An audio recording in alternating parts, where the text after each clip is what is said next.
مشتريات النهارده جميله وما ندمتش عليها، وحاسه ان هي هتنفعني كمان هتريحني وتديني مساحه في التلاجة وفي الميكروويف وفي حاجات كتير. بصي معايا، دول منظمات للتلاجة. دول انا جبتهم في السعوديه، فالحقيقه لقيتهم عمليين جدا فجبتهم هنا.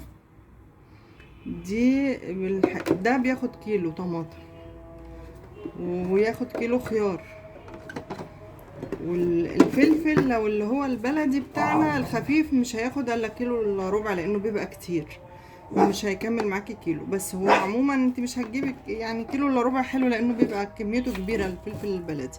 بس في الرف بقى في التلاجة بتبقى شكل تاني خالص. طماطم، فلفل، خيار. ده بقى ممكن تستخدميه في ليمون، في اي حاجه تانية.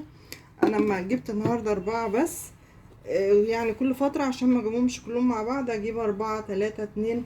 ممكن بقى تحطي جرجير، تحطي تحت منديل من بتاع المطبخ، تحطي الجرجير وعليه منديل تاني، طبقة تانية لو عايزة.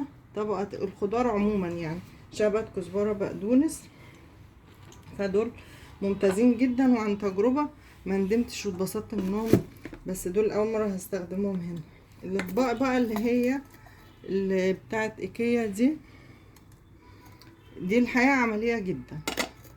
ياكلوا فيها، يسخنوا فيها في الميكروويف، يعني اي حاجة بصراحة حلوة حلوة حلوة حلوة يعني. لان بصراحة انا ما بيعيشليش اطباق، وكل الصيني بتاعي الحمد لله يعني ايه في دشدشور.